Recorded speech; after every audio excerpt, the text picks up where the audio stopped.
प्रश्न कर लिया कि महाराज सूर्य का जन्म न जाने कब का है और आपका जन्म अभी का है। आप कहते हो मैंने सूर्य को उपदेश किया था, ये कैसी कहानी है, हैं?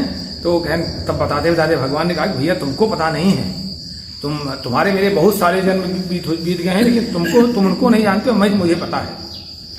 मैं ईश्वर हूं, तुम जीव हो, अंतर है। अब भगवान कहते हैं कि अब बताना शुरू करते हैं कि मैं कौन हूं। भगवान क्यों मुझे पता है? अजोपि सन् व्ययात्मा भूतानाम ईश्वरोपि सन् प्रकृतिम स्वामधिष्ठाय संभवाम्यात्माया। कहते हैं मैं अजन्मा हूं, मैं पूरी तरह से अजन्मा हूं, मैं अजन्मा हूं, मैं अविनाशी हूं, मैं असीमित हूं, लेकिन मैं सभी का ईश्वर हूं। मैं सभी का ईश्वर हूं। मुझ में इतनी सामर्थ्य है कि मैं अपनी प्रकृति को अधीन करके, मैं अपनी जो निर्माण शक्ति है, जो विशेष निर्माण शक्ति है, उसको अपने अधीन करके, जैसे आपको मान लीजिए कि आग जलाना है तो लकड़ी भी अपने पास लाएंगे, आप माचिस भी लाएंगे और भी सारा सामान जब लाएंगे कि दूर दूर रखे सब कुछ हो जाएगा। आग जल जाएगी नहीं जल जाएगी? अगर हम दूर सब सामान रखे रहें, लकड़ी भी वहीं रखी रहे और माचिस भी रखी रहे और भी सामान जो आग जलाने में लगता है, तो आग जल जाएगी नहीं जल जाएगी? नहीं जलेगी। जब हम अपने पास ले लेंगे, उनका उपयोग करेंगे।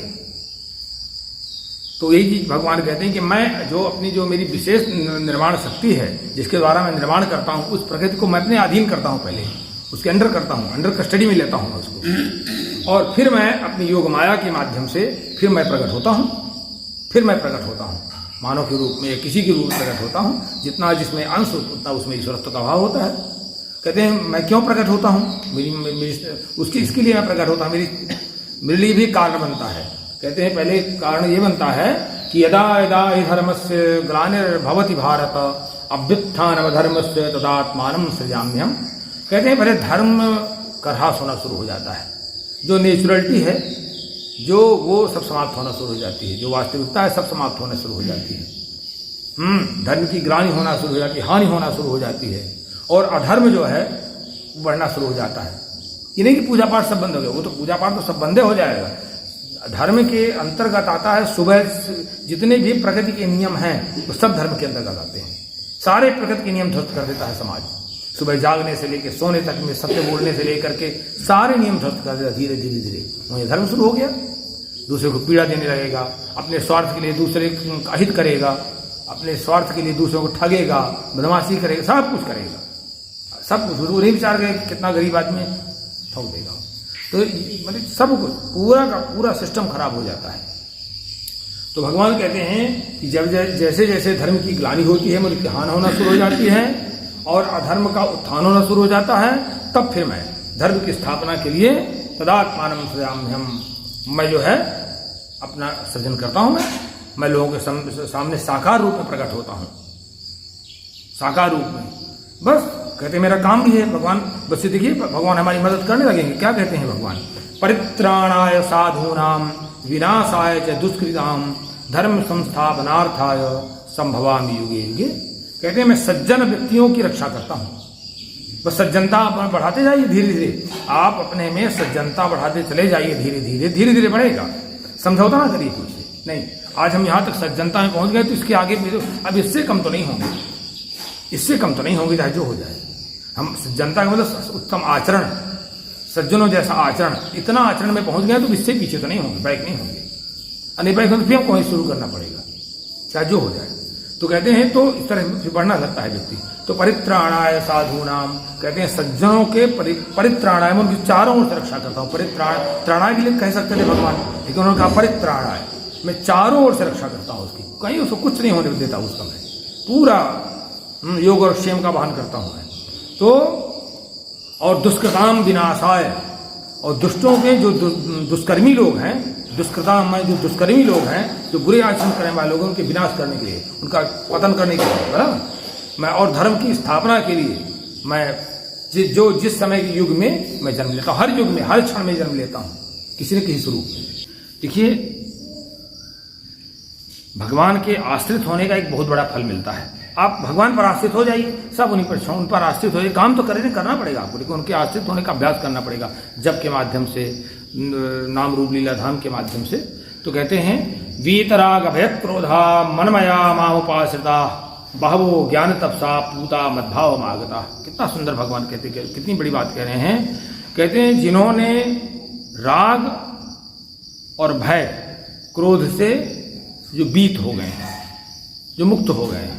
देखिए मैं आपको बताऊं, क्रोध की कोई निजी सत्ता नहीं होती है, क्रोध का कोई निजी सत्ता नहीं, क्रोध जो है क्रोध की कोई निजी सत्ता होती नहीं है, वो कामनाओं पर निर्भर है, उसका बाप काम है।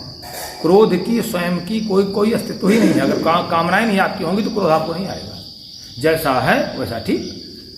अगर आपकी सांसारिक आप समझ जिसमें बहुत क्रोध आता है उसकी सांसारिक इच्छाएं बहुत प्रबल हैं, बहुत प्रबल हैं, तब उसको क्रोध आता है, उसकी पूर्ति नहीं हो पा रही इच्छाओं की, सांसारिक इच्छाओं की, ठीक है ना।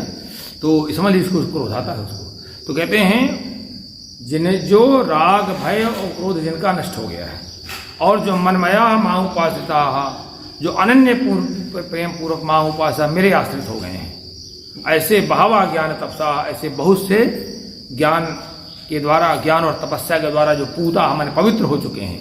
ज्ञान और तपस्या के द्वारा व्यक्ति पवित्र होता नहीं, मैल बने रहता है। तो कहते हैं ऐसे लोग मद्भावम आगता, मेरे स्वरूप को प्राप्त हो चुके हैं। एक बहुत बड़ी बात कह देते हैं जो मैं हमेशा कह देता हूं, ये यथा माम प्रपद्यन्ते ताम तथैव भजाम्यहम मम वर्तमान वर्तन्ते मनुष्याः पार्थ सर्वसा। कहते हैं अर्जुन, जो भी ये माम यथा प्रपद्यन्ते, जो मुझे जिस प्रकार से मेरा भजन करते हैं, मेरा पुत्र भाव से भजन करें, मेरा मित्र भाव से करें, मेरा सखा भाव से करें, मेरा पति भाव से करें, मेरा स्वामी भाव से करें, मेरा राजा भाव से करें, मेरा किसी भाव, जिस भाव से कहते हैं, शत्रु भाव से करेंगे तो मैं भी शत्रु भाव से उनका भजन करूंगा। भगवान कहते हैं ये यथा माम प्रपद्यन्ते, जो व्यक्ति मेरा जिस भाव से मेरा भजन करता है, तांस तथैव भजाम्यहम्, कितनी बड़ी गारंटी देते हैं, मैं भी उनका उसी भाव से भजन करने लगता हूँ, मैं भी उनका जप करने लगता हूँ उसी भाव से।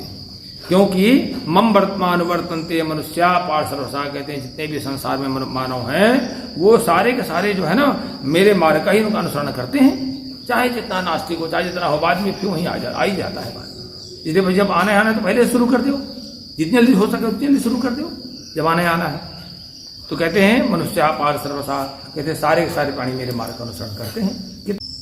कांक्षता कर्मणाम सिद्धिम यंत यदि अवता क्षिप्रम ही मानुषे लोके सिद्धिर्भवति कर्मजा सिद्धिर्भवति। बात इतनी है।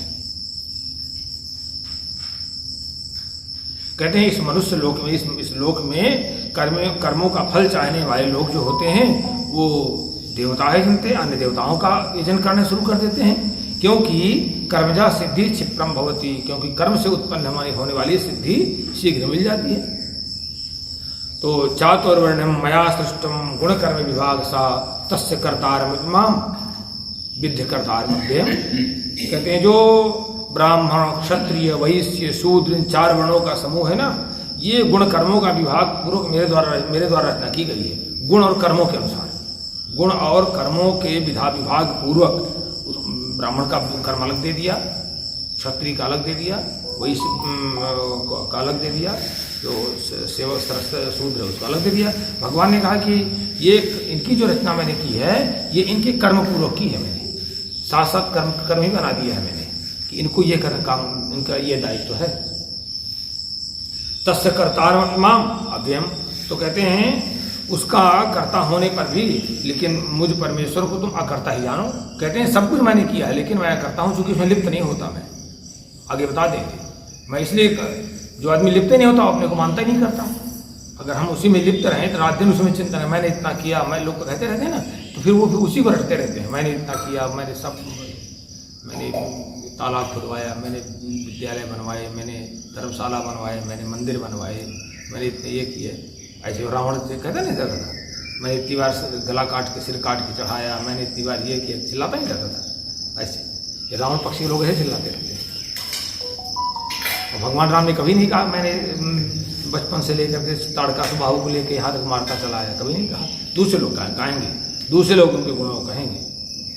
तो नमाम कर्मा, इसलिए भगवान कहते हैं नमाम कर्माणि लिप्नन्ति, नमाम कर्माणि लिप्नन्ति न मे कर्म फलेश प्रिया इति माम यो विजानाति कर्मभिन्न संबद्धति। बस कहते हैं जो इस रहस्य को समझ लेता है वो व्यक्ति कर्म बंधन से बंधता नहीं है। कहते हैं कर्मों, भगवान कहते हैं कर्मों के फल में मेरी कोई स्प्रिया नहीं, लालसा नहीं है, मेरी कोई लालसा नहीं। भगवान कहते हैं मेरी, भगवान अपने लिए कहते हैं कर्मों के फल में मेरी कोई लालसा नहीं, मैं तो कर्म करता हूं बस, इसके बाद खत्म, उसके अनुसार फल नहीं मिलना है। यही कारण है कि माम कर्माणि न लिपंती, कहते हैं मुझको कर्म लिप्त नहीं करते हैं, मैं कर्म बंधन बनता नहीं हूं। कहते हैं यह माम अभिजानाति, जो मेरे इस रहस्य को समझ लेता है, सकर्म न बद्धते, वो भी कर्म बंधन से नहीं बनता है। कितना अच्छा फार्मूला है, कर्म करते चले जाइए, कोई फल की अपेक्षा रखिए, उसमें लिप्त न होइए, ना आपको लिप्त करेंगे। एवं ज्ञात्वा कृतम कर्म पूर्वैरपि मोक्षभिः कुरु कर्मैव तस्मात् त्वं पूर्वैः पूर्वतरम कृतम। कहते हैं एवं ज्ञात्वा, ये समझ करके, जो फार्मूला मेरा है उसी फार्मूलों को जो इसके पहले जो कर्म बंधन से मुक्ति पाने वाले लोग हुए हैं, जो मोक्ष प्राप्त करने वाले लोग हैं, जो भगवत प्राप्ति वाले लोग हैं, जो संसार में रहते हुए भी संसार से मुक्त जीवन मुक्त लोग हैं, कहते हैं उन्होंने इसी फार्मूले को समझ करके और कार्य किए हैं उन्होंने। एवं ज्ञात्वा कृतम कर्म पूर्वैरपि मुमुक्षुभिः कृतम कर्म एवं ज्ञात्वा, ऐसा जान करके ही इसके पहले जितने भी जीवन मुक्त लोग हुए हैं वो इसी तरह से कर्म करते हैं, कर्म तो किया उन्होंने। तो इसलिए निर्देश करते हैं कि कुरु कर्मैव तस्मात् त्वं, इसलिए तुम कर्म को करो। अर्जुन कहते हैं इसलिए तुम कर्म को करो जैसे पूर्वैः पूर्वतरम कृतम, जैसे पूर्व तुम्हारे पूर्वजों ने किया है, हमारे पूर्वजों ने किया है। कहते जो जिस तरह से उन लोगों ने कर्म किया है ऐसे तुम भी करो। किम कर्मेति कवयो पितृ मोहिता तत्ते कर्म प्रवक्ष्यामि यज्ञात्वा मोक्षसे शुभात्। भगवान कहते हैं कि कर्म क्या है, अकर्म क्या है, इस प्रकार का निर्णय करने में कर्म क्या है, अकर्म क्या है, ऐसा निर्णय करने में बुद्धिमान पुरुष भी अपना विवेक खो देते हैं, वो भी नहीं समझ पाते इस विषय को। तो तत्कर्म ते प्रवक्ष्यामि, इसलिए मैं तुम्हें समझा करके बताऊंगा आगे कि कर्म क्या है, अकर्म क्या है, जिससे तुम यद ज्ञात्वा अशुभात् मोक्ष से, जिसको तुम समझ करके अकल्याण से यानी कर्म बंधन से मुक्त हो जाओगे, ये कहते हैं। तो कर्मणो हि बोधव्यम से विकर्मणा अकर्मणस्य बोधव्यम गहना कर्मणो होती। कहते हैं कर्म का वास्तविक स्वरूप भी समझना चाहिए, अकर्म का भी स्वरूप हमें समझना है, विकर्म का भी स्वरूप समझना है, क्योंकि कर्म की गति बहुत ही गहन है। कर्म की गति को समझ पाना, कहते कर्म और कर्म में बड़े बड़े विवेकी, बड़े बड़े तपस्वी, बड़े बड़े लोग मोहित हो जाते हैं, विवेक खो देते हैं, उनका विवेक नहीं काम करता है। तो कहते हैं इसलिए इसको जानना चाहिए, कर्म को भी जानिए, कर्म को भी जानिए, विकर्म को भी जानिए। कर्म क्या है आज चर्चा होगी। कर्मण्य कर्म यह पश्येद कर्मणि च कर्म यह सब बुद्धिमान मनुष्येषु संयुक्तः कृष्ण कर्म कृत। कृष्ण माने होता है, कृष्ण माने संपूर्ण। कहते हैं भगवान की यह कर्मणि कर्म अकर्म पश्येद, जो कर्म में अकर्म देखता है, कर्म करता तो है लेकिन उसमें भी अकर्म को देखता है, मैं कुछ नहीं कर रहा हूं, ये केवल रजोगुण तमोगुण सतोगुण के आधार पर हो रहे हैं, कर्तापन का अभिमान नहीं लाता है, कर्ता मुझमें कोई सामर्थ्य नहीं है, हम तो केवल यंत्र हैं, यंत्री कोई दूसरा है, हम उनकी कृपा से, उनके करुणा से, उनकी शक्ति से हम लोग काम कर रहे होते हैं। बस इस तरह के जो भाव से जो कर्म में अकर्म को देखता है कि मैं कुछ नहीं कर रहा हूं, करने का कोई दूसरा है, रजोगुण तमोगुण जैसा कि पहले भगवान ने कह दिया है। और जो अकर्म में भी कर्म देखता है, यानी कर्म करते हुए भी, कहते हैं अकर्म में कर्म, ये भाव तो आ गया लेकिन तब भी पूरी निष्ठा के साथ कर्म करता है, जैसे भगवान ने पहले भी कह रखा है, बहुत स्पष्ट कह रखा है कि ऐसा नहीं कोई कह सकता कि मैं निष्काम भाव से कर्म कर रहा हूं, फल की इच्छा से नहीं कर रहा हूं तो लापरवाही प्रमाद से करो। नहीं, आपको जिस तरह से सकाम कर्म करने वाला व्यक्ति कर्म करता है, ठीक इसी तरह से निष्काम कर्म वाले को भी ये नहीं विचार कर सकते कि मैं इतना सिखाऊंगा, इतना बताऊंगा, जितना उसमें ये नहीं भाव रख सकते आप, उतना ही परिश्रम आपको करना पड़ेगा। वो अलग बात है, आप में कोई समस्या है, थकावट है, कोई बात है, लेकिन भाव तब भी बना है नहीं, पूरा सब चीज भाव की है, केवल भाव की है। अगर भाव बना है तो बस सब कुछ, तो वो तो अगले दिन से फिर हो जाएगा। कदाचित हमारा एक दिन जब नहीं हो पाया, लेकिन भाव तो बना हुआ कि आज नहीं हो पाया, ये तो फिर हम तो हो जाएगा दूसरे दिन। और जब भाव खत्म हो जाता है तो भी कुछ नहीं होता।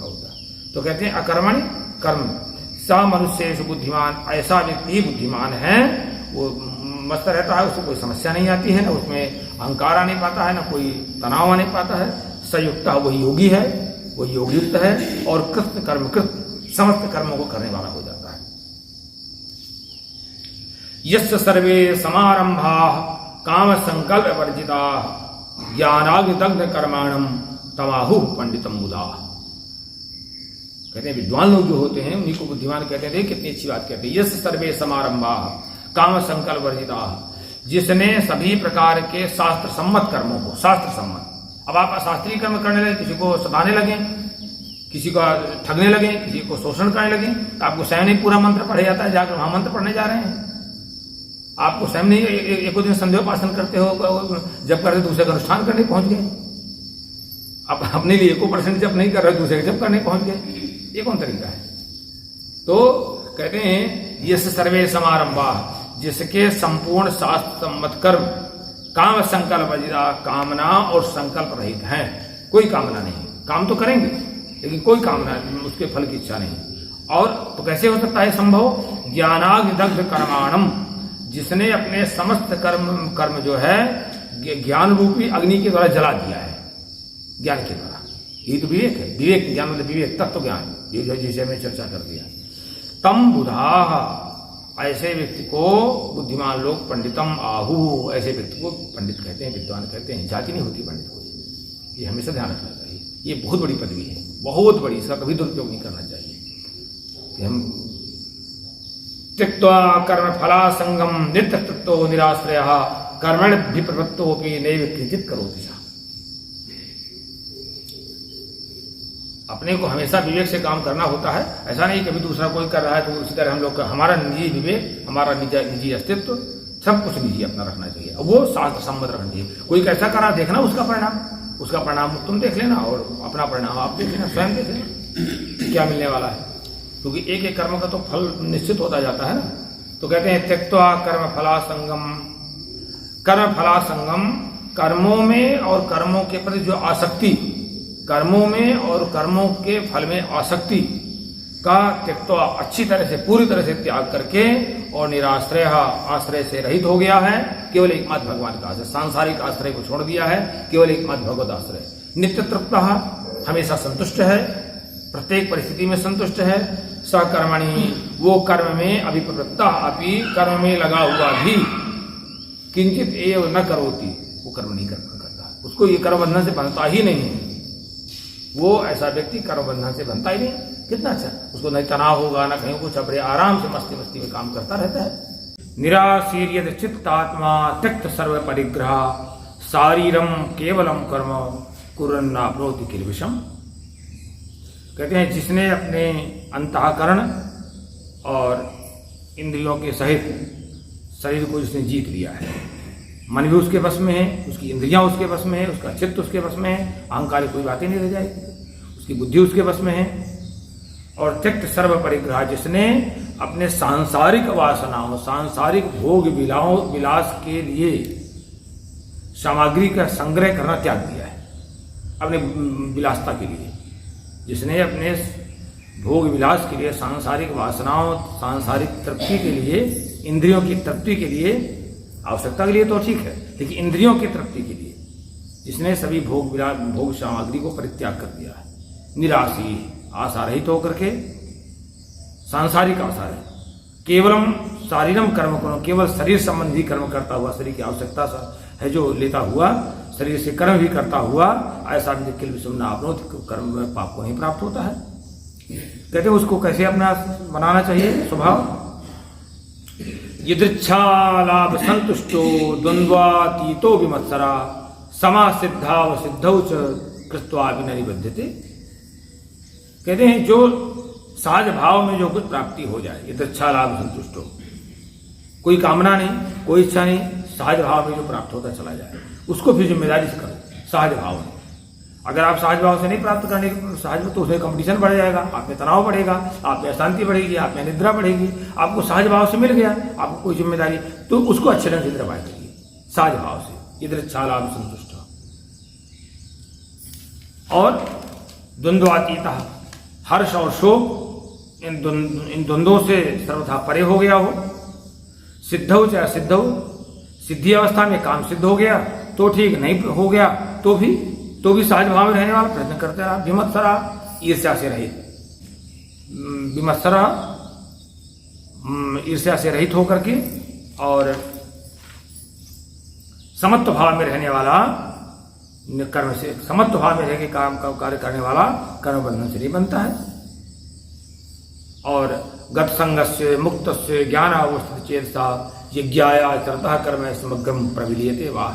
कहते हैं गत संगस्य, जिसने सांसारिक आसक्ति को समाप्त कर दिया है, नहीं समाप्त तो धीरे समाप्त कर, काम करते रहिए, अपनी सारी जिम्मेदारी का निर्वाह करते रहिए। लेकिन गत संगस्य, जिसकी सारी आसक्तियां सर्वथा नष्ट हो गई हैं। मुक्त संगस्य, देहाभिमान और मैं और मेरेपन के भाव से मुक्त, देहाभिमान और मैं और केवल मैं और मेरापन नहीं, मैं और मेरेपन के अभिमान से मुक्त। ज्ञान अवशेष, जिसने निरंतर परमात्मा ज्ञान में अपने को स्थित कर लिया है। सब कुछ परमात्मा का है, जो भी हम सेवा कर रहे हैं परमात्मा की सृष्टि के लिए कर रहे हैं। परमात्मा की सृष्टि बनाई हुई है, उसकी अगर हम सेवा करें तो कहाँ पुण्य मिलेगा। अगर हम उसी सृष्टि को सता करके, उसी को लूट करके, तो फिर तो नहीं मिलेगा। अगर भगवान ने आपको जो भी दायित्व दिया उसको पूरी मेहनत से, जितना आपके साथ हो जाएगा, जितना आपके पास हो उतना उड़ेलते रहिए, उनको देते रहिए। तो कहते हैं ये फिर कार्य, ऐसा कार्य यज्ञ के अंतर्गत आता है। यज्ञाय आचरता, ऐसा व्यक्ति, ऐसा कार्य यज्ञ के अंतर्गत हो जाता है और वो व्यक्ति यज्ञ कर्ता मान लिया जाता है। तो समग्रम कर्म प्रविलीयते, ऐसा जो इस ढंग से जो कार्य करता है तो संपूर्ण कर्म भली भांति विलीन हो जाते हैं। वो कर्म, उसको वो कर्म बांधते ही नहीं है, उसको वो कर्म बांधते ही नहीं है, क्योंकि आसक्ति नहीं रखी उसने। राज तिलक मिल गया तो ठीक, नहीं मिला तो ठीक। भगवान राम को मिल रहा था तो भी कोई प्रसन्नता नहीं थी। प्रसन्नता ज्ञान कथा विषय तथा न मामले वनवास दुख था। राज तिलक होने वाला तो भी कोई प्रसन्नता नहीं थी। वन मिल गया तो भी कोई दुख नहीं था। जब राज तिलक मिला तो भी कोई वो नहीं था कि नहीं हम उसी में खूब उछलते कूदते घूमे। शांत उस समय भी थे, साज भाव में स्वीकार करते जा रहे थे कि चलो ठीक है, मिल जाएगा तो फिर राष्ट्र का राज्य करेंगे और जिम्मेदारी लेंगे। नहीं मिला तो भी आराम से चल दिए। ब्रह्मार्पणम ब्रह्म हविर ब्रह्माग्नौ ब्रह्मणाहुतम ब्रह्मैव तेन गंतव्यम ब्रह्म कर्म समाधिना। कहते हैं जिस यज्ञ में अर्पण अर्थात शुरुआत भी ब्रह्म है, शुरुआत लगता है ना, तो ऐसे जो भी हम कर्म, इस श्लोक का सारांश ही केवल सब कुछ जब ब्रह्म का ही है, वहीं से आया वहीं से गया, उसे मैं समर्पित कर रहे हैं। मान लेते हैं लोग कि ऐसा हमारा ऐसा कुछ है नहीं है। कहते हैं जिस यज्ञ में अर्पण यानी अर्थात शुरुआत भी ब्रह्म है, हवन किए जाने योग्य भी ब्रह्म है, ब्रह्मणा ब्रह्मरूप कर्ता के द्वारा ब्रह्मरूप अग्नि में ही आहुति देना क्रिया भी ब्रह्म है। सब वहीं से तो मिला है। कहाँ से मिला आपको? अगर घी मिला तो मिला कहाँ से? गाय से।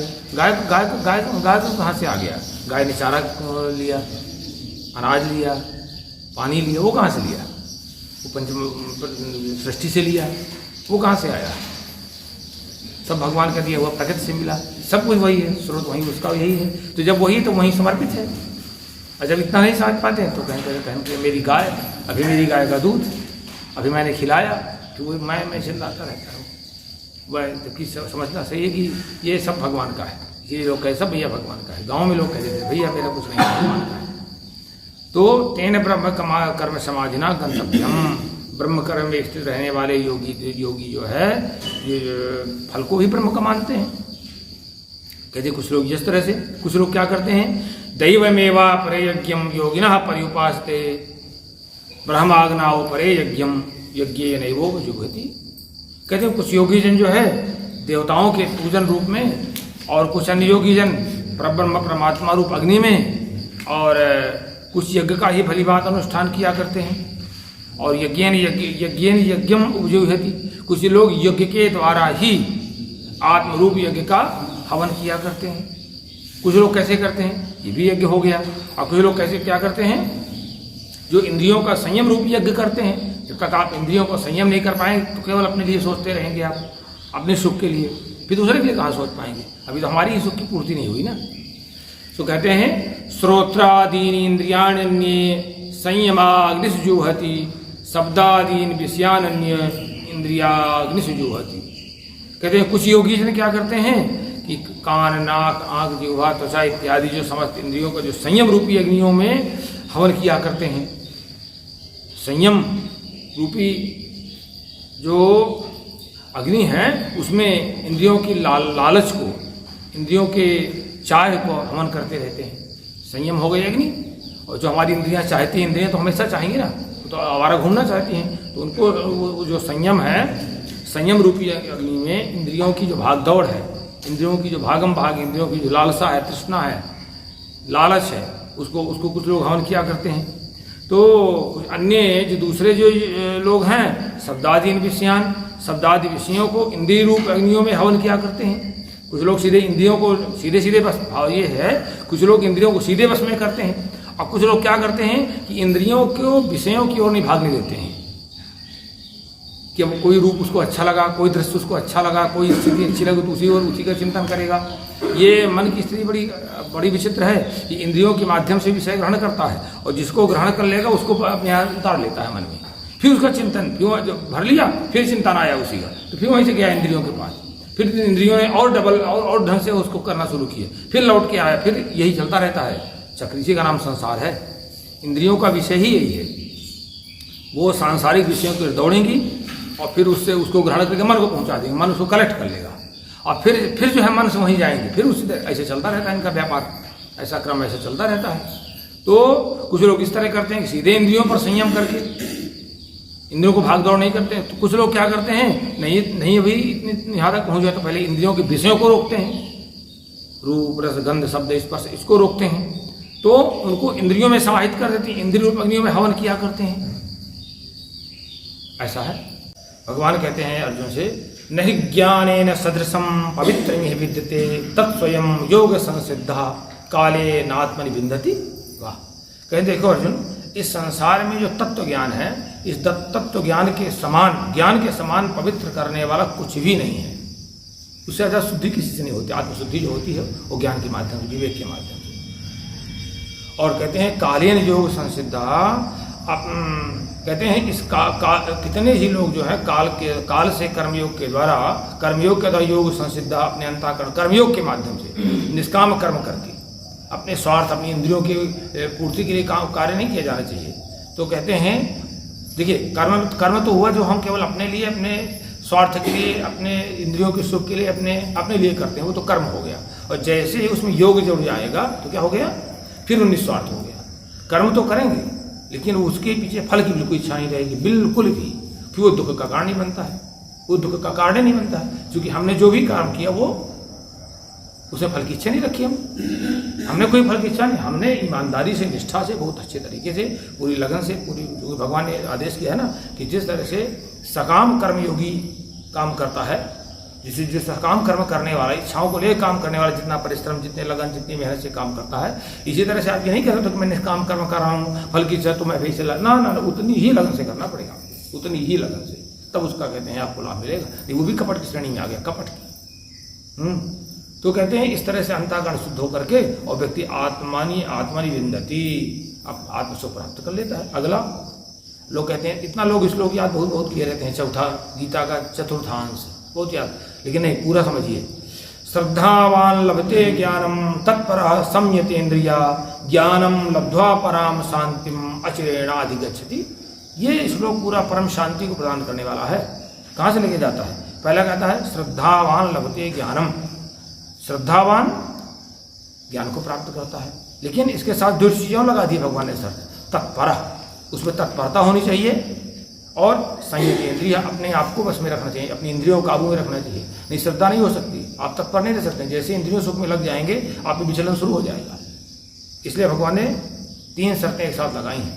एक तो श्रद्धावान लभते ज्ञानम, श्रद्धावान व्यक्ति ज्ञान को प्राप्त करता है, लेकिन तत्परता के साथ लगातार तत्परता रही है और इंद्रियों पर काबू रहे। तो कहते हैं ज्ञानम, इस तरह से जो हम ज्ञान की प्राप्ति हो जाती है, ज्ञानम लब्ध्वा, ज्ञान को प्राप्त हम कर लेते हैं, तो पराम शांति, परम शांति को प्राप्त होने लगता है। अचिरेणाधिक, बहुत देर नहीं, अचिरेण माने, चिर माने देर, अचिर माने जल्दी, बहुत, वो व्यक्ति बहुत जल्दी शांति को प्राप्त करने लगता है, बहुत जल्दी संतोष शांति को प्राप्त करने लगता है, बहुत जल्दी। तीसरा कहते हैं जो नहीं इस तरह करता, अज्ञश्चाश्रद्धानस्य संशयात्मा विनश्यति नायम लोकोस्ति न परो न सुखम संशयात्मा। भगवान कहते हैं जो अज्ञानी यानी विवेकहीन व्यक्ति है तो अश्रद्धाना और श्रद्धा रहित रहता है, और संशयात्मा हमेशा संदेह में कंफ्यूज रहता है, पता नहीं होगा कि नहीं होगा, ऐसा होगा, मतलब हमेशा अपने आप से हम नाड़ी देखते रहिए, हमारे अंदर कितना संशय है, कितना विश्वास है, बस उसी का फल मिलता जाएगा। फिर धीरे धीरे करके संशय को हटाते जाइए, विश्वास को बढ़ाते जाइए, फिर देखते कितना 24 घंटे में कितनी जगह हम संदेह में फंसे, कितनी जगह हम दृढ़ रहे, बस वहीं ठीक होने लगता है हमारा काम। तो भगवान कहते हैं संशयात्मा जो संशय युक्त व्यक्ति है वो परमार्थ मार्ग से पतित हो जाता है, वो परमार्थ मार्ग से विनश्चित मतलब पतित हो जाता है। और संशयात्मा न हाँ न अयम, कहते हैं जो संशय युक्त व्यक्ति है न तो इस लोक में और अगले लोक में सुख प्राप्त ही नहीं कर पाता है, वो तो कंफ्यूजन रहता है ना, मेरा संदेह हमेशा कंफ्यूज, हमेशा ये स्थायी आज यहाँ आज वहाँ आज नहीं संदेह है। और जो श्रद्धावान व्यक्ति वो कंफ्यूज नहीं रहता, वो तो श्रद्धा में है तो क्या है। भगवान निष्काम कर्मयोगी की कर्मबंधन से मुक्ति बताते हैं, किस तरह से कर्मबंधन से मुक्त रहता है। निष्काम कर्मयोगी जो किसी भी फल की इच्छा की प्राप्ति के बिना कर्म करता है, केवल लोक कल्याण के लिए भगवान की प्राप्ति, भगवान का प्रत्येक कार्य मानकर करता है, तो कहते हैं उसकी कर्मबंधन से मुक्ति कैसे होती है।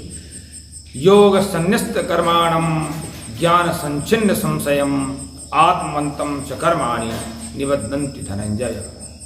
कहते हैं हे धनंजय,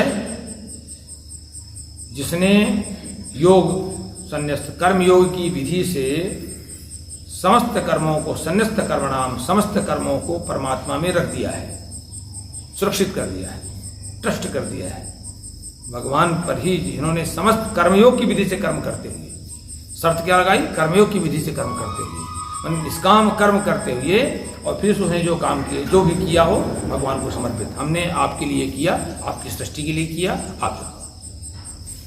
तो कहते हैं ज्ञान संचिन्न संशयम, इस तरह से जिसने विवेक के द्वारा समस्त संशयों का विनाश कर दिया है। ऐसा व्यक्ति कौन कर सकता है, आत्मवंतम, जिसने अपने आप को बस में कर रखा है, जो इंद्रियों के बस में नहीं है, मन के बस में नहीं है, अपने आप को बस में कर रखा है। जो व्यक्ति अपने आप को बस में कर रखेगा वो जो चाहेगा वही कर लेता है। जिसने अपने आप को जीत लिया है, अपने इंद्रियों और मन को जीत लिया है, चाहे जो चाहेगा वही कर लेता है, उसमें इतनी सामर्थ्य आ जाती है, इतना सामर्थ्य उसमें आ जाता है। तो कहते हैं ऐसे व्यक्ति को भगवान कहते हैं आत्मवंतम कर्माणि न निबद्धन्ति, वो कर्मबंधने बनता ही नहीं। और जिसने मन और इंद्रियों को बस में नहीं कर रखा वो कुछ भी नहीं कर सकता, वो लक्ष्य प्राप्ति नहीं कर सकता, तो जीवन चल जाएगा, किसी तरह से जीवन चल जाएगा। तो इसलिए आदेश करते हैं तस्मात् ज्ञान संभूतम हृतम ज्ञानासिनात्मनः चित्तहीनम संशयम योगम आतिष्ठो तिष्ठ भारत। कितना अच्छा ऊर्जा भरते हैं भगवान, देखिए कितनी अच्छी ऊर्जा भरते हैं यहाँ पर। अर्जुन कहते तस्मात् भारत हृतम, हृदय में स्थित, इनम, जो तुम्हारे हृदय में स्थित अज्ञान पैदा हो गया है, जो तुम्हारे हृदय में स्थित अज्ञान पैदा हो गया है, और अज्ञान से संदेह पैदा हो गया है, आत्मना संशयम, जो संदेह पैदा हो, तमाम तरह की बातें तुम्हारे अंदर आ गई हैं, तो ज्ञान आसिना, ज्ञान रूपी विवेक रूपी असिना माने तलवार के द्वारा, असी शब्द है ना, हरि की तरह रूप चलेंगे तो इसमें तृतीय आ गया।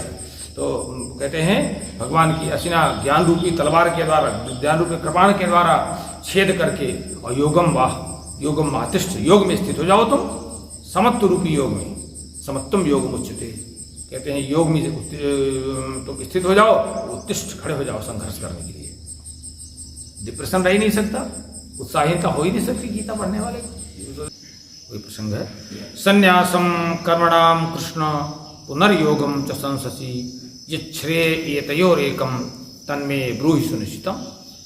कहते हैं कि कई बार आप कर्मों के संन्यास की बात करते हैं, फिर आप कर्मयोग की प्रशंसा प्रारंभ करते हैं, इसलिए दोनों में से मेरे लिए क्या है, मेरे लिए अच्छी तरह से सुनिश्चितम श्रेया, अच्छी तरह से कल्याणकारक मेरे लिए क्या है, आप उस साधन को बताइए। मैं कर्मयोग के मार्ग में जाऊं कि सांख्य योग के मार्ग में जाऊं। भगवान बहुत अच्छा उत्तर देते हैं, संन्यासः कर्मयोगश्च निःश्रेयस करावुः तयोस्तु कर्म संन्यासात् कर्मयोगो विशिष्यते। कहते हैं कि संन्यासः च कर्मयोगा उभौ निःश्रेयस करो।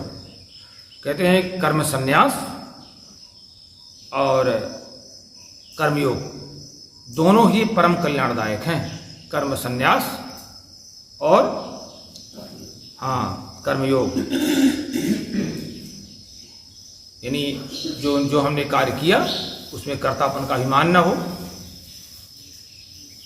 ऐसा मान के चलें कि हम केवल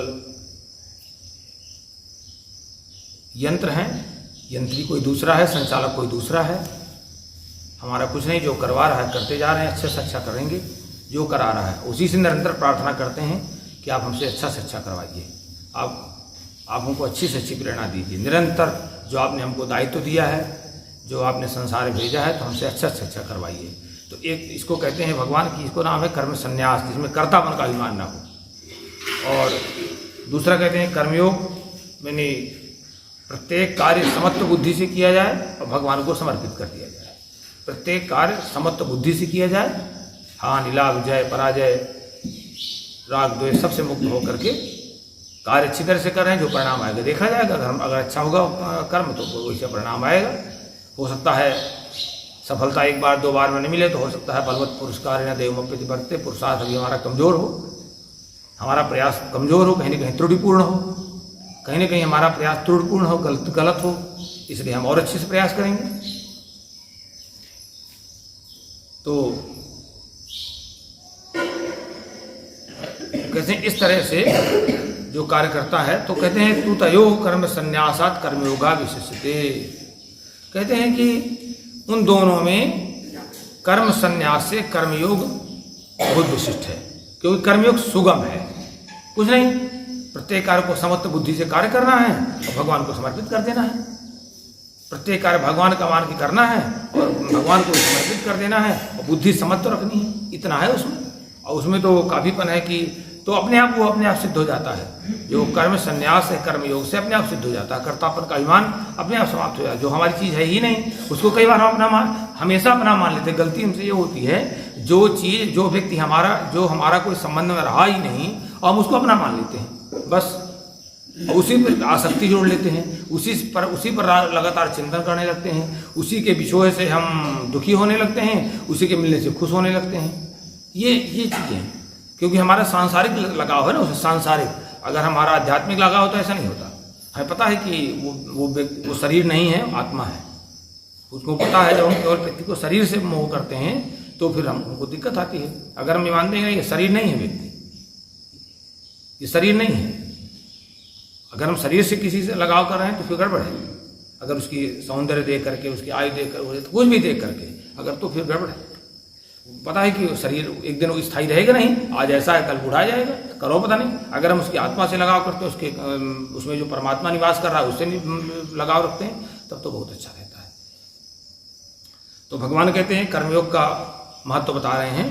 गेयः सनित्य सन्यासी ये न द्वेष्टि न कांक्षति, यो न द्वेष्टि न कांक्षति, निर्द्वंदो ही महाबाहो सुखम बंधात् प्रमुच्यते। कहते हैं गेयः सनित्य, कहते हैं उसको स्थायी सन्यासी जानो आप। कौन? यो न द्वेष्टि न कांक्षति, ना तो प्रतिकूलता ये नहीं चाहता है कि मेरे पास कहीं प्रतिकूलता आवे नहीं, और ना अनुकूलता की चाह करता है, समत्व में रहता है। ना वो अनुकूलता की चाह करता है और न प्रतिकूलता से द्वेष रखता है। इस तरह से निर्द्वंद्व रहता है, यानी राग द्वेष से मुक्त रहता है। निर्द्वंदो ही महाबाहो, बस कहते हैं हे महाबाहो, ऐसा व्यक्ति निर्द्वंद्व रहता है और सुखम बंधात् प्रमुच्यते, सुख पूर्वक बंधन मुक्त रहता है, बंधन से मुक्त हो जाता है। संसार के बंधन से तो यही जीते जी भगवान आगे कहेंगे कि यही उत्तरजिता लोके, कहते हैं यही संसार में पहले जीवन मुक्त होना पड़ेगा आपको, इसके बाद फिर आगे उनके रास्ता है। अगर आप यही बंधन में हैं तो ही बंधन में बने रहेंगे। सांख्य योग पृथक बाला, कल कर्मयोग की बात बताई थी भगवान ने। आज क्या है? कहते हैं सांख्य योग माने कर्मयोग और संन्यास योग। जो सांख्य योग कहते हैं वो कहते हैं दोनों की एकता है, दोनों एक है। सांख्य योग पृथक बाला प्रवदन्ति न पंडिता एकमप्यासिता सम्यक् उभयोर विन्दते फलम। भगवान कहते हैं संन्यास और कर्मयोग को, सांख्य योग और कर्मयोग को जो मूर्ख लोग होते हैं, बाला मूर्खा, इसलिए बाल वालों को मूर्ख कह दिया गया, बाला को, क्योंकि यो यत्र अनभिज्ञ सो तत्र बाला। जो व्यक्ति जहाँ जिस क्षेत्र में अनभिज्ञ है वहाँ पर उसकी बाल्यावस्था ही है। बालक भी कहता है ना बेचारा, तो इसलिए कह दिया बाला मूर्खा। कर्मयोग और सांख्य योग को जो मूर्ख लोग हैं वो पृथक पृथक प्रवदंती, पृथक पृथक कहते हैं, अलग अलग है दोनों का फल अलग अलग है। न कि पंडिता, न कि विद्वान जन, न कि उच्च चेतना प्राप्त जन, न कि ऊंचाई पर पहुंचे लोग, क्योंकि एकम अपि सम्यक आस्था, एक में भी कोई व्यक्ति अच्छी तरह से स्थित हो जाए अगर, चाहे संन्यास योग में और चाहे कर्म योग में, तो दोनों उभयो फलम विन्दते, दोनों के फल को प्राप्त कर लेता है। यत् सांख्ये ही प्राप्यते स्थानम तद्योगैरपि गम्यते, एकम सांख्यम च योगम च यह पश्यति स पश्यति। कहते हैं जो स्थान सांख्य योगी को प्राप्त होता है वही कर्मयोगी को प्राप्त हो जाता है। जो स्थान, जो ज्ञान, जो परम स्थिति जो सांख्य ही प्राप्त है, सांख्य योगियों को प्राप्त होती है, वही कर्मयोगियों को भी प्राप्त हो जाती है। तो कल चर्चा हुई थी कि समत्व बुद्धि युक्त भगवत अर्पण कर्म को हम कर्मयोग कहते हैं, वहां पर योग लग गया। तो और मन और इंद्रियों को शरीर के द्वारा होने वाले संपूर्ण कर्मों के कर्तापन का त्याग कर देना, ये थोड़ी कठिन स्थिति है। कहते ये बहुत अच्छी स्थिति है, इसमें अभ्यास जल्दी हो जाता है। कहते हैं एकम सांख्यम च योगम च, जो व्यक्ति सांख्य और कर्मयोग को एक तरह से देखता है, दोनों में एकत्व देखता है, वास्तव में वही देखने वाला है। तो संन्यासस्तु महाबाहो दुःखमाप्तुम अयोक्ता योग युक्तो मुनिर्ब्रह्म न चिरेणाधिगच्छति। कहते हैं अर्जुन एक चीज ध्यान रखना चाहिए, अयोगतः संन्यासा आप्तुम दुःखम। कर्मयोग के बिना मन इंद्रियों को बस में करना बड़ा कठिन है। मन इंद्रियों और शरीर के द्वारा होने वाले कर्मों के कर्तापन का अभिमान को समाप्त करना बहुत कठिन है। ये संन्यास योग हो गया। मन इंद्रिय शरीर के द्वारा होने वाले कर्मों में कर्तापन का अभिमान समाप्त हो जाए, कर्तापन का त्याग हो जाए, वो थोड़ा कठिन स्थिति है, कठिनाई है। इसलिए मुनि जो मनन करने वाले लोग हैं, योग युक्ता ब्रह्म न चिरेणा कहते हैं। इसलिए कहते हैं भगवत स्वरूप को मनन करने वाला व्यक्ति जो है कर्मयोग के माध्यम से कर्म करते जाइए, भगवान को समर्पित करते जाइए, कर्म करते जाइए समत्व बुद्धि युक्त से, और भगवान को समर्पित करते जाइए। कहते ये काम बहुत अच्छा है, ये प्रत्येक काम भगवान के लिए कर रहे हैं, भगवान की प्रसन्नता के लिए कर रहे हैं। कहते ये बहुत अच्छी चीज है, काम भी होता जाएगा, सारा काम भी चलता जाएगा। कहते योग युक्ता ब्रह्मो न चिरेणाधिगच्छति कर्मयोगी। इस तरह से कर्मयोगी जो होता है वो भगवान को सीख प्राप्त कर लेता है। वो कहते हैं भगवान की प्राप्ति को सीख प्राप्त हो जाता है, उसका काम ठीक हो जाता है। भगवान कर्मयोगी की निर्लिप्तता के बारे में बता रहे हैं। योग युक्तो विशुद्धात्मा विजितात्मा जितेन्द्रिय सर्वभूतात्मा कुर्वन् न लिप्यते। कहते हैं जिसने अपने आप को वश में कर रखा है, जिसने अपने मन को वश में कर रखा है, जिन्होंने अपने इंद्रियों को वश में कर रखा है, जितेंद्रिय, वो विशुद्ध अंतःकरण वाला हो ही जाता है। उसका अंतःकरण जो है विशुद्ध हो जाता है, विशेष रूप से शुद्ध हो जाता है। फिर वो सर्वभूतात्मा आता है, सभी प्राणियों में अपने को देखता है और अपने को सभी प्राणियों में देखता है, सभी प्राणियों को अपने में देखता है, सभी को, संपूर्ण प्राणियों का आत्मरूप हो जाता है। ऐसा व्यक्ति योग युक्त, भगवान से जुड़ा हुआ, कर्म करता हुआ, कर्मयोगी जो है कुर्वन्, कर्म करता हुआ भी लिप्त नहीं होता उसमें, क्योंकि भगवान के निमित्त कर्म कर रहा है। और कहते हैं नैव किंचित करोमीति युक्तो मन्येत तत्त्ववित् पश्यन् श्रवण स्पृशन् जिघ्रन् गच्छन् स्वपचन् श्वसन् प्रलपन् विसृजन् गृह्णन् मिशन् निमिषन्नपि इंद्रियाणि इंद्रियार्थेषु वर्तन्ते इति धारया। कहते हैं जो ज्ञानी व्यक्ति होता है, तत्व को जानने वाला जो व्यक्ति होता है, जो साधक होता है, तत्वित युक्त, जो तत्व को जानने वाला सांख्योगी साधक होता है, वो देखते हुए भी, चलता हुआ भी, सोता हुआ भी, श्वास लेता हुआ, कुछ बातचीत करता हुआ, त्यागता हुआ मलमूत्र इत्यादि, और ग्रहण करता हुआ, आँखों को खोलता मूंदता हुआ, वो केवल ये विचार करता रहता है कि इंद्रियाणि इंद्रियार्थेषु वर्तन्ते, ये सारी इंद्रियां अपने अपने अर्थों में बरत रही हैं, अपना अपना कार्य कर रही हैं, बस अपने में कर्तापन करें कि मैं आँख खोल रहा हूँ, मैं ऐसा कर रहा हूँ, नहीं। वो जानता रहता, तत्वविद है ना, चूंकि तत्व को जान चुका है। तो सांख्य की इंद्रियों का काम है ये इंद्रियां अपने अपने अर्थों में बरत रही हैं, अपना अपना कार्य में लगी हुई हैं, ऐसा समझ करके बस विचार करता है कि मैं कुछ भी नहीं कर रहा हूँ, उसमें कर्तापन का भाव आता ही नहीं है कि मैं ही कर रहा हूँ। विचार यहीं से अभ्यास शुरू कर देता है, धीरे धीरे कर्तापन का अभिमान समाप्त हो जाता है उसमें।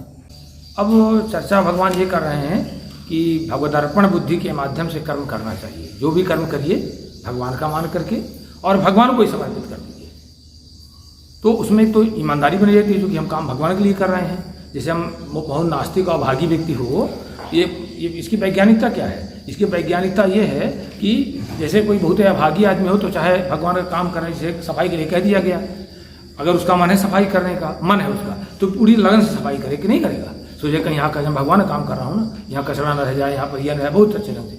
इसी तरह से जब हम भगवान का प्रत्येक कार्य करेंगे तो फिर उसमें आलस्य नहीं रह जाएगा, पूरी निष्ठा बनी रहेगी कि और अच्छे से करें, और कितना अच्छा कर सकते हैं। इसलिए भगवान ने कहा कि कोई भी कार्य भगवदर्पण बुद्धि से करिए। तो आगे क्या कहते हैं, उसे लाभ कितना बड़ा होता है? भगवान कहते हैं वो पाप पुण्य से पूरी तरह से मुक्त रहता है। पाप से तो कहते हैं किस तरह से पाप से मुक्त रहता है ऐसा व्यक्ति?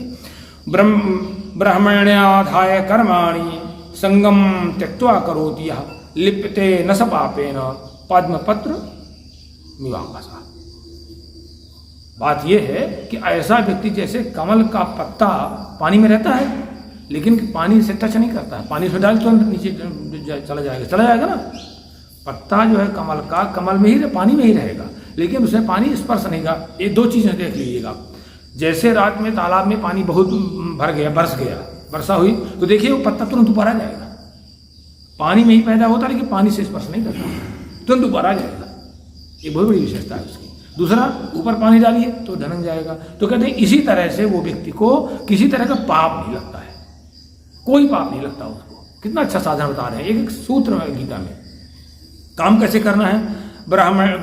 ब्राह्मण्याधाय कर्माणि, जो व्यक्ति सभी कर्मों को भगवान को समर्पित करके करता है, भगवदर्पण बुद्धि से करता है, ये काम मैं भगवान कर रहा हूँ बस, तो उसे पूरी निष्ठा बनी रहेगी, पूरी ईमानदारी और से अच्छा करने की भावना बनी रहेगी। जैसे उदाहरण हम लोग गौ सेवा करते हैं तो ये नहीं कभी सोचते हैं कि नहीं बचा कुचा डाल दो, बचा कुचा खिला दो, सड़ा भुना खिला दो, खराब से खराब चारा डाल दो, चाहे तुम्हारे बच्चे न हो तुम्हारे, तो पहले कहते हैं कि नहीं पहले गऊओं को ध्यान दीजिए, पहले ध्यान रहेगा नहीं, गायों को ध्यान दीजिए पहले, क्योंकि उनकी सेवा हमको राजमाता की तरह करनी है।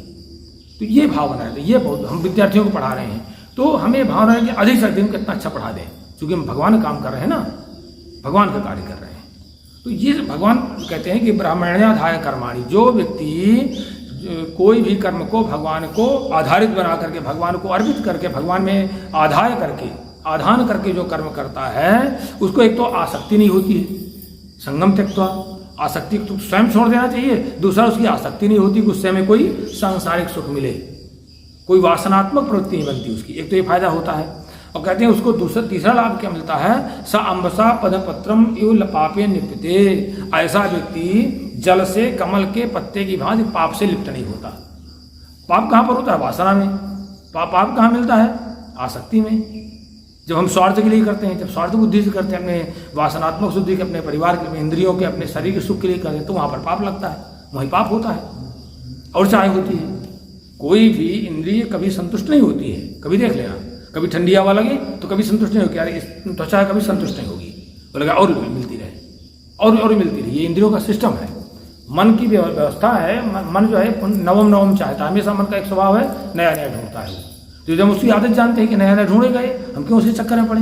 ये कभी खुश नहीं होने वाला है, कभी संतुष्ट नहीं होने वाला है। यही स्थिति इंद्रियों की है, क्योंकि इंद्रियों का राजा है वो मन, और वो इंद्रिया उसकी रानी है। तो जो परिवार है उसी तरह का पूरा, उसका मन का परिवार इसी तरह का है। वो नया चाहेंगे, इंद्रिया नया चाहेंगे, परिवार बना है ना इस तरह का अपना। तो ये फायदा मिलता है। तो कहते हैं आगे क्या है?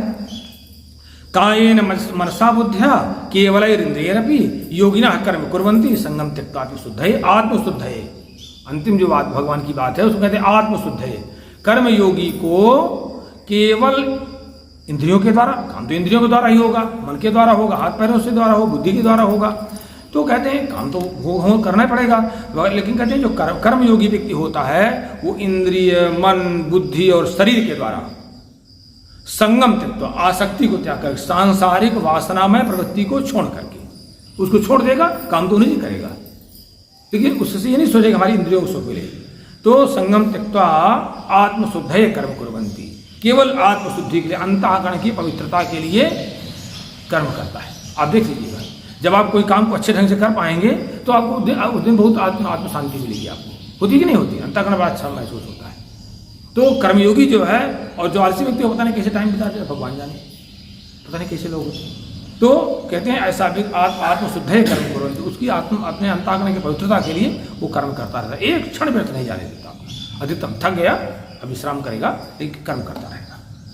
इस तरह से क्या कहते हैं, अगर ऐसा नहीं करेंगे तो फिर आपको समस्या पैदा होगी। कहते हैं आप फंसते ही जाएंगे उसमें। कैसे? युक्तः कर्म फलम त्यक्त्वा वाह शांतिमाप्नोति नैष्ठिकीम। आप एक तरफ जो है अशांति रख दीजिए, तो कोई अशांति नहीं चाहता है, लेकिन ढूंढता लेता वही, ढूंढ के ले आता वही अपने लिए। हर व्यक्ति शांति चाहता है। तो कहते हैं शांति नैष्ठिकीम कैसे प्राप्त होती? कहते हैं युक्तः कर्म फलम त्यक्त्वा शांतिमाप्नोति नैष्ठिकीम अयुक्तः काम कार्येण फले त्यासक्तो निबध्यते। कहते हैं जो कर्मयोगी व्यक्ति होते, जहाँ पर देखो कर्म माने तो काम हो गया, जहाँ पर योग शब्द लग गया वो वही कर्म जो है योग में आता है। जब जो भी कर्म हम भगवत अर्पण बुद्धि से करते हैं, जो भी कर्म हम लोक कल्याण के लिए करते हैं, लोक संग्रह के लिए करते हैं, भगवान के निमित्त करते हैं, भगवान की बनाई सृष्टि उसके निमित्त करते हैं। जब केवल हम अपने लिए कर्म करते हैं, अपने परिवार के लिए कर्म करते हैं, तो वो केवल कर्म रह जाता है और कर्मयोगी बन जाता है, जो हम कर्म भगवत अर्पण बुद्धि से करते हैं। तो कहते हैं कर्मयोगी क्या होता है? कर्म फलम त्यक्त्वा, कर्म के फल को त्याग करके, कर्म के फल की कोई इच्छा नहीं रखता है, और नैष्ठिकीम शांतिमाप्नोति, अद्भुत शांति को प्राप्त कर ले। नैष्ठिकी शांति को कहते हैं एकांतिक शांति, जो कभी न समाप्त होने वाली। वो निरंतर शांति उसकी बढ़ती ही जाएगी, संतोष बढ़ता ही जाएगा। मैंने बड़ा सुंदर काम किया, आज मैंने इतना अच्छा काम कर लिया, ऐसा हमने इतने रोगियों को हार्ट के ऑपरेशन से बचा लिया, हमने इतने लोगों को डायलिसिस से बचा लिया, हमने इतने लोगों को ऐसा, बच्चों को हमने ठीक कर लिया, हम लोग इतने बच्चे ऐसा बन रहे, हमने इसी तरह, मेरा काम इस तरह का है, हमने इतने लोगों को अच्छे मार्ग में लगा दिया, भजन पूजन जप इत्यादि में। ऐसे आलोक जी का काम, ऐसे आचार्य जी का, ऐसा सबका काम भगवान ने दे रखा है, लेकिन उस काम को हमें करना है निष्काम भाव से। लेकिन काम पूरी तरह से भगवान ने शर्त लगा रखी है कि जिस तरह से कामना युक्त व्यक्ति, कामना लेकर के कोई व्यक्ति जितना काम करता है मेहनत से, वैसे ही निष्काम भाव से कर्म करने वाले व्यक्ति को उसी तरह काम करना पड़ेगा। ये नहीं कि उसको लापरवाही से करे, वो नहीं माना जाएगा, उसे पाप लगता है। तो कहते हैं इसी तरह से वो अद्भुत शांति को प्राप्त होना है, एकांतिक शांति को प्राप्त। अयुक्ता, जो अयोगी होता है, अयुक्ता माने अयोगी, जो कामना लेकर हर काम में व्यापार सोचेगा, ये करूंगा तो यह फायदा मिलेगा, नारियल फोड़ूंगा तो मुझे पहले लड़का चाहिए, नारियल फोड़ूंगा तो परीक्षा पास होना चाहिए, क्या या बनाए हो तुम। अयुक्तः काम कार्येण, जो अयोगी व्यक्ति होता है, ऐसा व्यक्ति अयोगी, वो सकाम पुरुष जो है वो काम कार्येण, केवल कामना की प्रेरणा से कार्य करेगा। इच्छा को पहले बुला लेगा 2.5 अक्षर को, अभी काम शुरू करेगा, इससे मुझे ये फल मिलेगा। तो काम कार्येण, कामना की प्रेरणा से फले आसक्ता, वो फल में बनता जाता है, फल में आसक्ति रखकर काम करेगा, ये करूँगा तो ये फल मिलेगा, तो बनता जाएगा। निबद्धते, मन का एक स्वभाव बहुत अच्छा है, मन को जैसी आप आदत डाल दो उसी तरह की आदत में चलने लगता है। अगर आप उससे निष्काम कर्म करने की आदत डाल दो, निष्काम में आदत बन जाएगी उसकी, आप उस सकाम तो भी और बढ़ाएगा, और आपकी इच्छाएं बढ़ाएगा, और कामनाएं बढ़ाएगा। ऐसा पूरा वैज्ञानिक ग्रंथ है जीवन के निर्वाह का।